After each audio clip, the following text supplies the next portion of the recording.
तो इस क्वेश्चन में जो हमें डिटरमाइन करना है normal reaction, limiting force of friction, horizontal force और एंगल ऑफ फ्रिक्शन। तो ऐसे हमें चार चीजें इस क्वेश्चन में जो है हमें डिटरमाइन करनी है। तो इसके सॉल्यूशन की तरफ यहाँ पे हम बढ़ते हैं। तो यहाँ पे हमें सबसे पहले जो है F I equal to zero, यानी कि जो हॉरिजॉन्टल फोर्सेस है उनका हमें एडिशन करना है। तो यहाँ पे हॉरिजॉन्टल फोर्सेस हमें कौन सी आती है, तो अगर हम यहाँ पे देखें तो हमें सबसे पहले एफ आता है और उसके बाद जो है यहाँ पे हमें पी आता है। तो यहाँ पे पी जो है इसे रिजोल्व नहीं किया गया है। जैसे अभी ये वाली डायग्राम जो है इसमें रिजोल्व करके दिया है, लेकिन ये वाली डायग्राम में क्वेश्चन में गिवन नहीं है, एक्चुअल में ये वाली है। तो रिजोल्व कैसे करते हैं वो भी मैं बताऊंगा। तो रिजोल्व करते हुए क्या होती है, जो हमारा लोड होता है पहले वो लिखते हैं उसकी वैल्यू। तो यहाँ पे उसकी वैल्यू तो डी नहीं है, सिर्फ पी दिया है, तो हम पी लिखेंगे। और सिंस हम यहाँ हॉरिजॉन्टल रिजोल्व कर रहे हैं तो लिखेंगे कॉस, और उसका जो डिग्री जो रहेगा वो यहाँ पे हमें दिया है 40 डिग्री, तो हम यहाँ पे 40 लिखेंगे। और जो वर्टिकली रिजोल्व करेंगे तो वही चीज है, पहले लोड की जो वैल्यू रहेगी वो, उसके बाद साइन कॉस की जगह पे, सिंस हम ये वर्टिकली कर रहे हैं। और जो भी हमारा एंगल रहेगा तो इस केस में 40 डिग्री है, तो 40 ही लेना है। तो कई बार स्टूडेंट क्या करते हैं कि ये अगर 40 लिया तो इसका बचा हुआ जो रहेगा वो ले लेंगे, जैसे 50 यहाँ पे ले लेंगे। तो ये नहीं करना होता, जो यहाँ पे जो एंगल रहता है सिर्फ वही एंगल लेना होता है, दोनों के लिए लेना होता है, साइन के लिए भी और कॉस के लिए। और यहाँ पे जो एरो का जो कन्वेंशन, मतलब एरो की जो डायरेक्शन है, जैसे अभी ये इस वाले साइड से जा रहा है एरो, तो हमें उसी डायरेक्शन पे हमें जो एरोज है हमारे साइन और कॉस के, हॉरिजॉन्टल वर्टिकल, तो वो उसी डायरेक्शन में देने होते हैं। तो बस वही हमें यहाँ पे ऐड करने हैं। और हाँ, यहाँ पे जो साइन कन्वेंशन जो रहेगा उसके लिए इजी ट्रिक मैं बताता हूँ कि अपने जो लेफ्ट हैंड साइड में जो भी फोर्सेस जा रही है वो सारी निगेटिव होती है, और जो भी राइट साइड में जाती है वो सारी पॉजिटिव होती है। जैसे कि अभी फॉर एग्जांपल अगेन हम यहाँ पे देखेंगे कि सबसे पहले कि एफ का जा रहा है, तो एफ यहाँ पे जा रहा है लेफ्ट साइड में, तो ये निगेटिव होगा, तो माइनस एफ। और ये जो हमारा पी कॉस 40 है वो कहा जा रहा है, ये जा रहा है पॉजिटिव में, ये राइट साइड में जा रहा है, तो हमारा पॉजिटिव होगा, पॉजिटिव पी कॉस 40। तो बस वही चीजें हमें यहाँ पे ऐड करनी है, positive P cos 40 minus F equal to zero. बस क्योंकि यहाँ पे दो ही फोर्सेस जो हॉरिजॉन्टल है, पी कॉस 40 और एफ, बाकी आर और डब्ल्यू जो है वो वर्टिकल है। और हाँ, यहाँ पे डब्ल्यू की वैल्यू एक्चुअली गिवन नहीं है। जैसे अभी कई बार लगता है कि अगर ये जो इमेजेस होती है जो डाली जाती है मॉडल आंसर पेपर में, तो स्टूडेंट को लगता है कि ये सारी चीजें गिवन होती है, तो एक्चुअली गिवन नहीं है। इसलिए इस सब्जेक्ट के लिए मैं रिकमेंड करता हूँ कि जेरोक्स इस क्वेश्चन पेपर का जो है निकाल लेना, या फिर ये भी कर सकते हो कि पीडीएफ सेव कर लेना, तो उस हिसाब से देख लेना। तो यहाँ पे नेक्स्ट है हमारा कि पी कॉस 40। तो यहाँ पे कॉस 40 जो है अगर मैं कैलकुलेटर पे डालूंगा कॉस 40, तो यहाँ पे हमें आंसर आता है 0.766। और एफ का जो वैल्यू होता है फ्रिक्शन, एफ क्या होता है कि फ्रिक्शन होता है, तो फ्रिक्शन का जो फॉर्मूला क्या होता है, U इंटू आर। तो यहाँ पे ये जो U जो है, तो U का वैल्यू हमें यहाँ पे क्वेश्चन में गिवन है। यहाँ पे अगर पढ़ोगे on a plane horizontal plane for which U equal to zero, तो हमें यहाँ पे U की वैल्यू डाल देनी है, U इक्वल टू 0.7। तो यहाँ पे क्या होगा कि 0.7 इंटू आर, तो यहाँ पे माइनस 0.70 इंटू आर जो है यहाँ पे निगेटिव है, तो अगर हम इसे लेफ्ट साइड से राइट साइड में डालेंगे तो ये पॉजिटिव हो जाएगा। तो हमारा आंसर क्या आएगा, P into 0.766 equal to 0.70 into R. तो हमें यहाँ पे जो है आर का जो वैल्यू हमें पहले कैलकुलेट करना है, क्योंकि हम पहले आर को ही कैलकुलेट कर सकते हैं। तो करना क्या है कि यहाँ पे 0.70 जो यहाँ पे मल्टीप्लाई कर रहा है, तो अगर हम इसे राइट साइड में भेजेंगे तो क्या करेगा, डिवाइड करेगा। तो यहाँ पे अब हमें इसे कैलकुलेटर का यूज करना है, 0.766 डिवाइडेड बाई 0.70, तो हमें हमारा आंसर यहाँ पे मिल जाएगा 1.094 पी। ये हमारा हो जाता है इक्वेशन 1। अभी वही सेम चीज करनी है बस वर्टिकल फोर्सेस के लिए, ताकि हमें इक्वेशन 2 मिल सके, और उनको जो है इक्वेशन को हम एडिशन करके हमें एक वैल्यू मिल जाएगी पी और आर की। तो देखते हैं वो कैसे करेंगे। तो पहले क्या है कि वर्टिकल फोर्सेस जो है हम यहाँ पे देखना है कि वर्टिकल फोर्सेस कौन से हैं। और वर्टिकल फोर्सेस के लिए जो मॉस का साइन कन्वेंशन रहता था वही है अपवर्ड पॉजिटिव, डाउनवर्ड निगेटिव। तो बस वही चीज है यहाँ पे। क्या है कि वर्टिकल फोर्सेस कौन से आ रहे हैं, तो पहले तो ये आर आ रहा है, कैसे जा रहा है, ऊपर जा रहा है। तो ऊपर जाने वालों को क्या बोलते हैं, पॉजिटिव। तो हम पॉजिटिव आर लिखेंगे। अब एक और यहाँ पे हमारा डब्ल्यू कैसे जा रहा है, एक्ट कर रहा है, निगेटिव एक्ट कर रहा है, डाउनवर्ड जा रहा है तो निगेटिव माइनस डब्ल्यू। और नेक्स्ट है यहाँ पे हमारा पी साइन 40 कैसे जा रहा है, ऊपर जा रहा है तो पॉजिटिव, पी साइन 40 हमारा यहाँ पे पॉजिटिव हो जाएगा इक्वल टू 0। बस वही हमें यहाँ पे सॉल्व करना है। तो P sine 40 plus R minus, यहाँ पे क्या है कि डब्ल्यू की जो वैल्यू है अगर यहाँ पे पढ़ोगे, body weight 12 kilo newton is lying on horizontal plane. तो यहाँ पे जो हमें वेट दिया है डब्ल्यू की यानी कि वेट ऑलरेडी दिया है कि 12 किलो न्यूटन का हमारा लोड है। तो हमें इसे न्यूटन में कन्वर्ट करना पड़ेगा। तो किलो न्यूटन को न्यूटन में कैसे कन्वर्ट करते हैं, इंटू 10⁻³ तो इसे इंटू 10⁻³ किया तो हमारा आंसर यहाँ पे आ जाता है 12,000।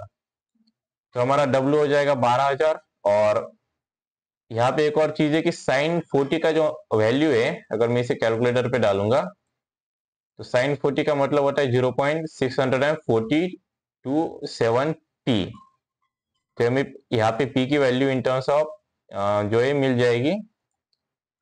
और यहाँ पे जो है क्या करना है कि यहाँ पे हमें आर चाहिए, तो हम इसे जो है पी को और 12,000 को राइट साइड में डाल देंगे। तो इससे क्या होगा कि ये 12,000 जब राइट साइड में जाएगा तो ये पॉजिटिव हो जाएगा, पॉजिटिव 12,000 माइनस 0.6427 पी। तो ये हमारा इक्वेशन 2 हो जाता है। तो यहाँ पे हमें क्या करना है, फ्रॉम इक्वेशन 1 एंड 2 हमें बस इन दोनों को यहाँ पे ऐड करना है, एडिशन करना है यहाँ पे। तो यहाँ पे उसके लिए क्या करना है कि ये जो हमारा जो इक्वेशन 2 आए आर इक्वल टू 12,000 माइनस 0.6427 पी, इसमें इक्वेशन 1 की जो वैल्यू है आर की वो डाल लेनी है सिर्फ। वो क्या है 1.094 पी। तो आर की वैल्यू हमने यहाँ पे डाल ली 1.094 पी। तो एक्चुअली यहाँ पे 943 आई थिंक, थोड़ा सा फ्रैक्शन का चेक भी कर लेते वैसे एक बार इसको। हाँ यहाँ पे राउंड ऑफ कर दिया है।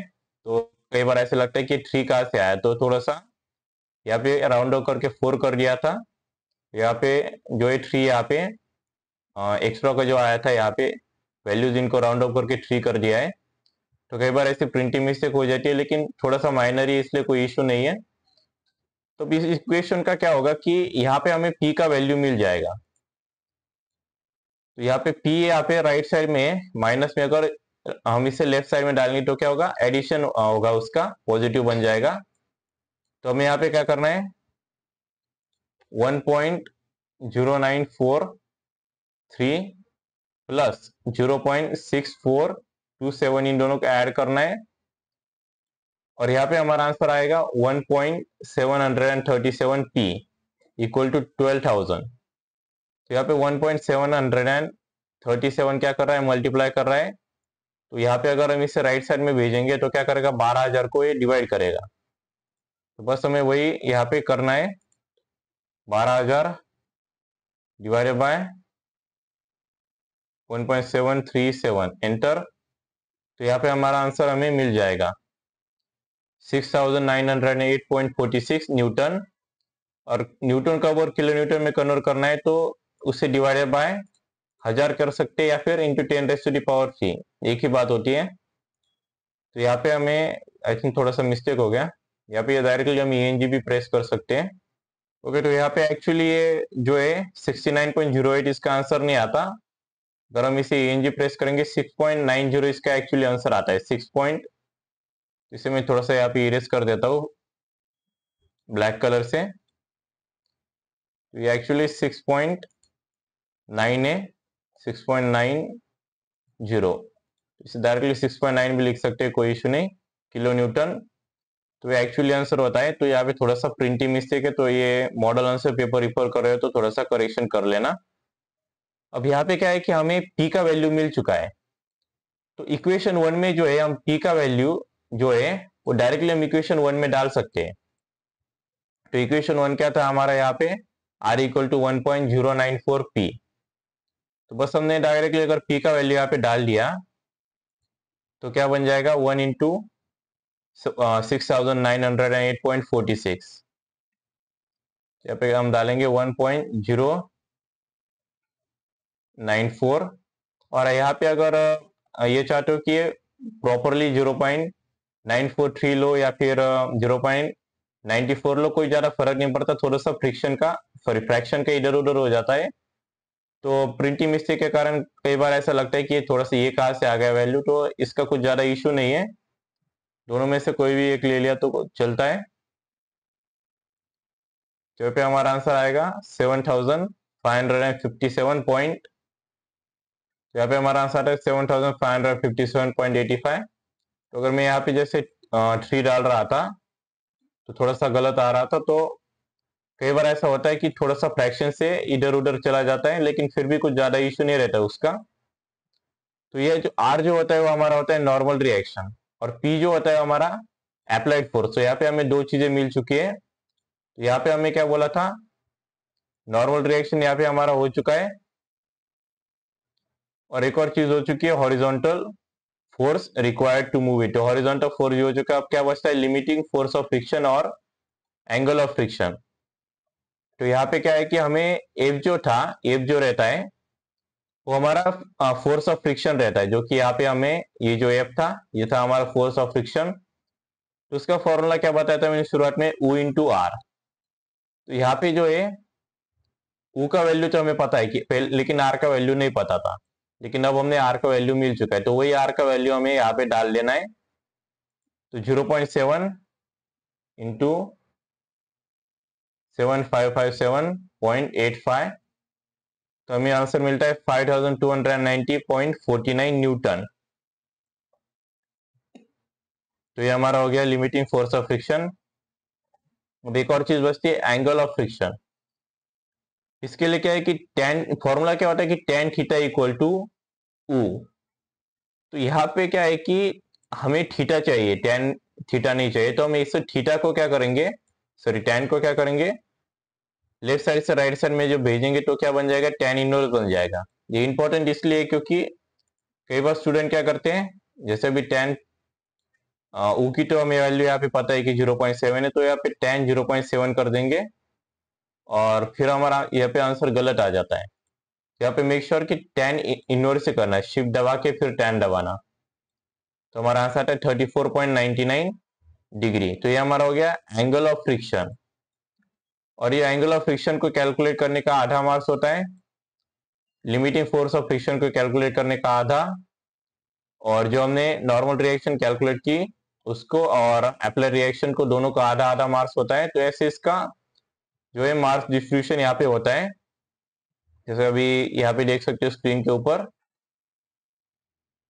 और हाँ, जाने से पहले चैनल को सब्सक्राइब, वीडियो को लाइक और शेयर जरूर कर देना। और प्लेलिस्ट जो है इस सब्जेक्ट की समर 2022 अप्लाइड मैकेनिक्स, इसका लिंक डिस्क्रिप्शन में और एज एंड कार्ड इस वाले साइड में भी शो हो रहा होगा, तो उससे सेव जरूर कर लेना, क्योंकि आगे जो भी लेक्चर्स आएंगे वो इसी प्लेलिस्ट पे आएंगे। और इसमें टोटल 14-15 समथिंग न्यूमेरिकल्स है, तो मतलब 14-15 लेक्चर जो है इस प्लेलिस्ट पे आ जाएंगे। डेली एक लेक्चर अपलोड होता है, तो इसे सेव जरूर कर लेना।